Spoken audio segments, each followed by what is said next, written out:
Ndabasuje mwese mbifuriza kugira ibihe byiza mbani ikaze mu kiganiro cy'uyu munsi. Nge nitwa Emma Bruno Mbonywera.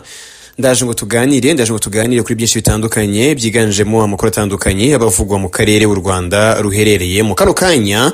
Munyemerere dutangire twerekeza i Londres mu Bwongereza. Ariko nubwo twerekeje i Londres mu Bwongereza ntabwo inkuru igiye kugaruka ku bijyanye n'ibivugwa mu Bwongereza, ahubwo igiye kugaruka n'ubundi ku Rwanda na Repubulika ya Demokarasi ya Kongo. Ni ibihugu byombi kuri ubu bitabanye neza, biri mu mwuka mubi, ariko kandi uwo mubano utari mwiza hagati y'impande zombi.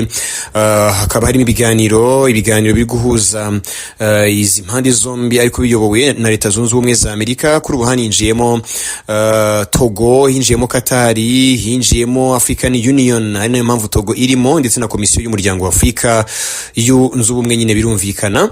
Aho rero abo bose binjiye muri ibi biganiro mu by'ukuri kugira ngo barebe ko u Rwanda na Repubulika ya Demokarasi ya Kongo byabana neza, ndetse kandi hakaba no guhosha umwuka mubi uri kugaragara mu burasirazuba bwa Repubulika ya Demokarasi ya Kongo, umwuka w'intambara, aho leta ya Kongo ikomeje guhangana n'ihuriro AFC M23.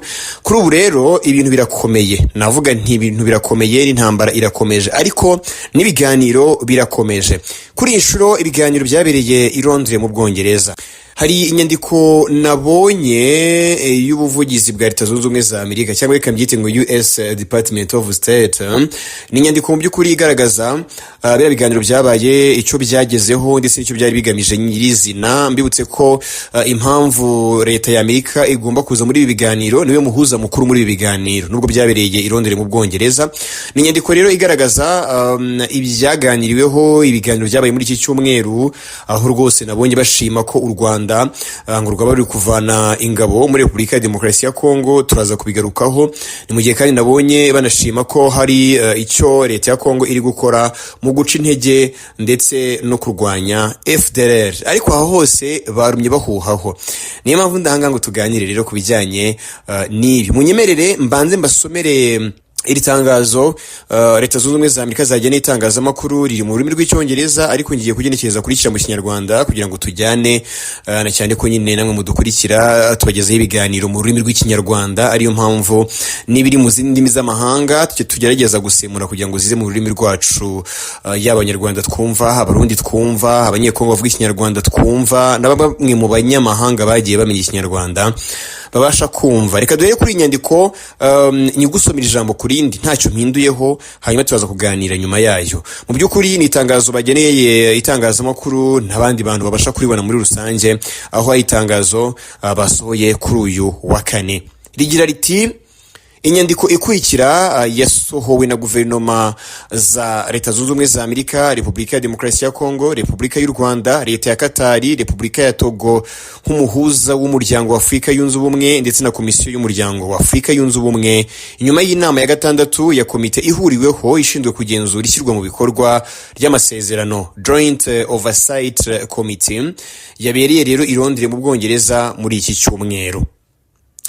Bati intangiriro y'inyandiko: tariki 24 Kamena 2026, abahagarariye Repubulika ya Demokarasi ya Kongo na Repubulika y'u Rwanda hamwe n'abahagarariye Leta Zunze Ubumwe za Amerika, Leta ya Katari, Repubulika ya Togo nk'umuhuza w'Umuryango wa Afurika yunze ubumwe, ndetse na Komisiyo y'Umuryango wa Afurika yunze ubumwe bahuriye i Londres mu Bwongereza mu nama ya gatandatu ya komite ihuriweho ishinzwe kugenzura ishyirwa mu bikorwa ry'amasezerano, JOC.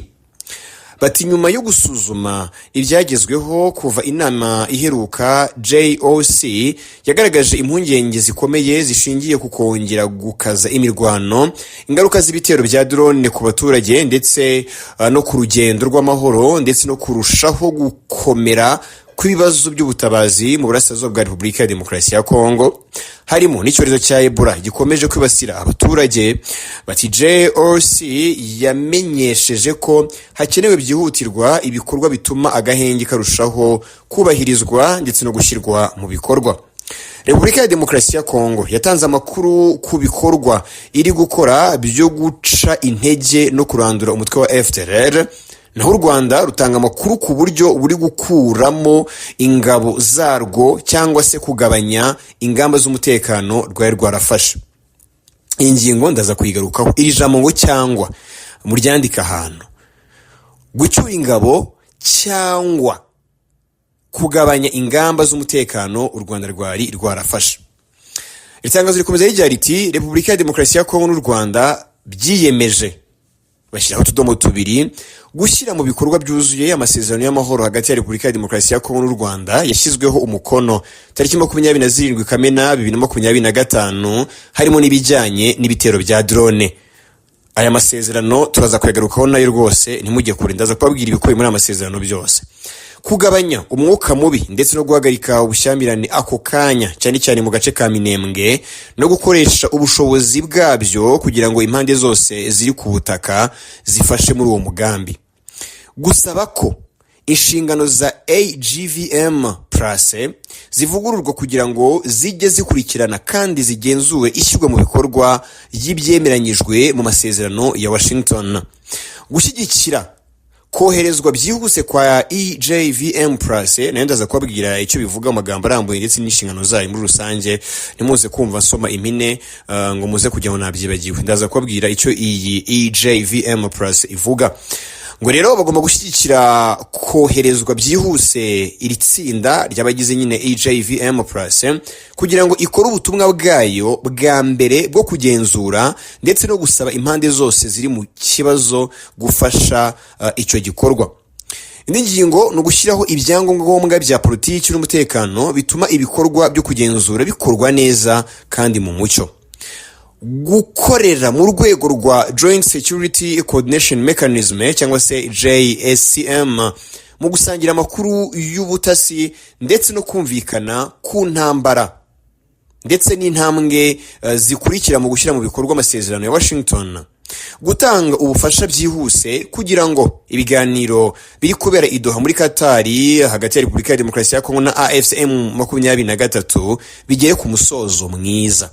Kubaka icyizere hagati y'impande zose harimo no kwirinda ibikorwa cyangwa imvugo zishobora kubangamira cyangwa kugora ishyirwa mu bikorwa ryuzuye ry'amasezerano ya Washington harimo no mu nama mpuzamahanga. Repubulika ya Demokarasi ya Kongo n'u Rwanda ubwo uri ku musozo byashimiye Leta Zunze Ubumwe za Amerika, Katari, Togo ndetse na Komisiyo y'Umuryango wa Afurika yunze ubumwe ku ruhare bakomeje kugira mu rugendo rw'amahoro, aho ngo byanashimye kandi ubwami bw'Ubwongereza bwemeye kwakira iyi nama yabereye i Londres. Bati inama itaha ya JSCM izaba mu minsi 15 iri imbere. Nuko inyandiko ivuga. Reka ngusobanurira izi minini nagiye nkubwira, reka mere kuri iyi JSCM aho iyi nama yabo ngo izaba mu minsi 15 iri imbere. Iri huriro rero rikaba ari huriro ritegura inama y'urwego rushinzwe guhuza ibikorwa by'umutekano cyangwa se nyine iyi JSCM n'urwego rushinzwe guhuza ibikorwa by'umutekano. U Rwanda na Repubulika ya Demokarasi ya Kongo bakaba baremeje yo gushyira mu bikorwa byuzuye amasezerano y'amahoro yasinyiwe i Washington aho yasinywe tariki 27 Kamena 2025 n'amasezerano yasinywe hagati y'abaminisitiri b'ububanyi n'amahanga b'u Rwanda na Repubulika ya Demokarasi ya Kongo, ariko n'abakuru b'ibihugu bakaza kuyahumugisha mu kwezi kwa 12 k'uwo mwaka. Rero ibyemezo biri muri amasezerano ndetse n'impamvu basaba ko byubahirizwa harimo icyambere cyo kurandura FDLR. Urwego rwa JSCM rwashyiriweho gukurikirana ndetse no gusenya uyu mutwe w'iterabwoba, gusa n'isaha ntabwo birakorwa. Indi ngingo ni uguhagarika imirwano ku mpande zihanganye.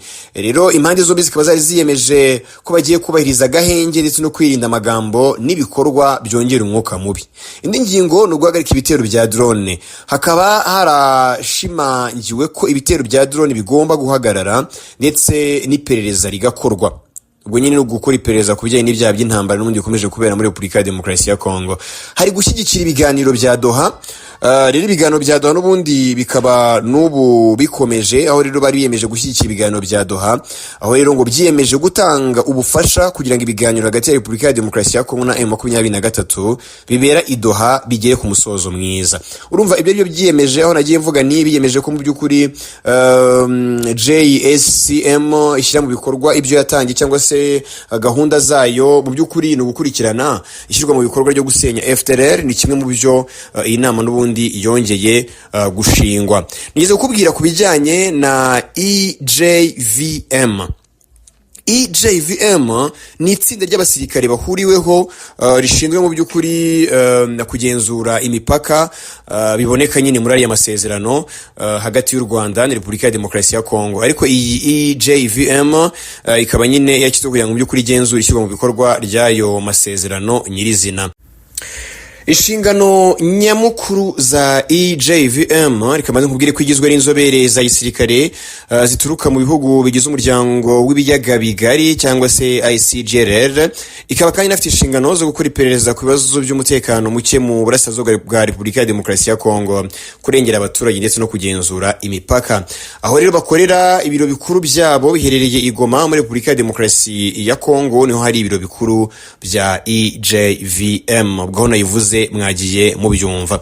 Rero abo bose bakaba mu by'ukuri bagarukaho kuko IGITECYEREZO ikaba ivuga ko mu by'ukuri ngo ikwiye kugenzura mu by'ukuri ko amasezerano ashyirwa mu bikorwa, cyane ko mu byo bashinzwe nyine harimo kugenzura mu by'ukuri ibibazo by'umutekano muke ndetse n'imipaka muri rusange, by'umwihariko birumvikana ni hagati ya Repubulika ya Demokarasi ya Kongo ndetse n'u Rwanda.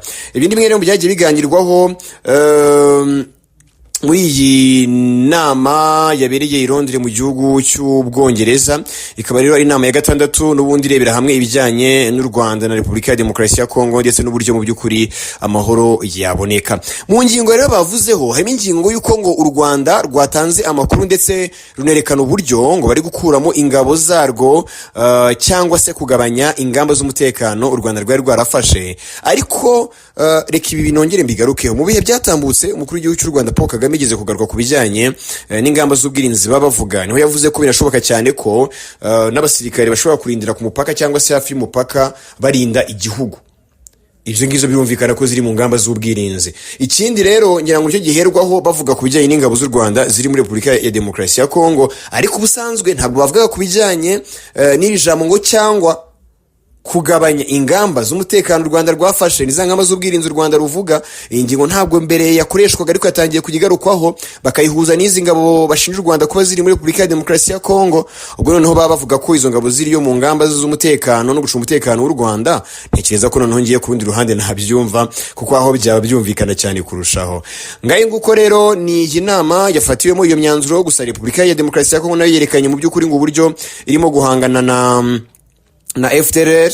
Ni mu gihe kandi byagiye bigarukwaho n'ibyagiye biganirwaho impande zombi zasinye, harimo n'ubundi n'ingingo ijyanye no gusubira inyuma kwa AFC M23 nyuma yo guhagarika imirwano. Ariko AFC M23 nta gahunda ifite yo guhagarara rwose. Ibyo byo njya mbivuga, wenda abantu bamwe na bamwe by'umwihariko abarundi niwe nyamo nabakunda kubimbwira. Abarundi muri inshuti zacu muradukurikirana rwose, turabakunda, ariko nyine namwe ntimukatubwiye nabi cyane, kuko ibyo tuvuga ni ibintu bigaragara kandi bifite facts. Kuvuga ngo AFC M23 yasubira inyuma gute? Munyemereye dusoza twumva ijambo rya guverineri w'intara Kivu y'Amajyaruguru ku ruhande rwa AFC M23 yitwa Bahati Musango Erasto, ari kuganiriza abaturage, ari kubabwira ati nyaboneka bari abayobozi twabahaye, aba basirikare mu bakunde, mu babe hafi, mu batinyuke, mubabwira ibibazo byanyu baraha ku bwanyu. Bati kandi bariya barumuna banyu, bariya abana banyu bagiye muri za FDLR, mubabwire batahe bagaruke mu gihugu cyabo. Twe turaha, tugomba kubafata neza, twacungira umutekano. Ibyo ngibyo wabibwira abaturage mufite gahunda yo gusubira inyuma? Ababwira uti mwiyumvemo abantu banyu, kuko mugiye kubana igihe kirekire, birumvikana mugiye kubana igihe kirekire. Ubu ni Bahati Musango Erasto, guverineri w'intara ya Kivu y'Amajyaruguru ku ruhande rwa AFC M23, naho ku ruhande rwa Repubulika ya Demokarasi ya Kongo by'umwihariko aho igenzura. Uyu Bahati ntabwo bahagenzura cyane ko we agenzura hafashwe na AFC M23, na cyane ko hari igice kinini cyane muri Kivu y'Amajyaruguru. Tumwumve hanyuma twe tuzagaruka ubutaha turebera hamwe mu by'ukuri kirwa mu bikorwa ry'amasezerano, na cyane ko inama nk'izongera kuba mu minsi 15 iri imbere, nabwo bagenzura ibyagezweho hagati y'ibyemeranyijwe mu masezerano hagati y'u Rwanda na Repubulika ya Demokarasi ya Kongo binajyanye n'intambara irimo, na cyane ko mu byo banaganira no ku biganiro biri kubera i Dore muri Qatar hagati ya AFC M23 ndetse na leta ya Repubulika ya Demokarasi ya Kongo. Yitwa Bahati Musango Erasto. Tumwumve, mwakoze kuba natwe, mugire ibihe byiza. Turasaba n'ingabo zacu n'abayobozi twashize hano nabo bamenye ko ari abakozi b'abaturage. ntago bariho kubera gutatiza abaturage bacu, ntago bariho kubera gufata abaturage bacu nabi, bariho ahubwo kubakorera. Ingabo zacu n'abayobozi dushiraho ni abakozi b'abaturage, ntago ari abayobozi banyu, ahubwo ni abakozi banyu. Turasaba abaturage ba Kirumbu n'agace kose kugera Gahira, kugera ahantu hose, mubahe message mutinyuka ingabo zacu. Ikindi ubuyobozi bw'icyama bwadutumye, nanjye ubwanjye naje kubyira abana biwacu, naje kubyira abana b'Ikirumbu. Turukubasaba mubyire bano basore bari mu mashamba, ni barumuna bacu, nibaveyo, nibave mu mashamba tuzabakira, nibave mu mashamba baze bubake ku gisirikari cyacu kiza agaciro k'umuturage. Kirumbu! Kirumbu! Kirumbu!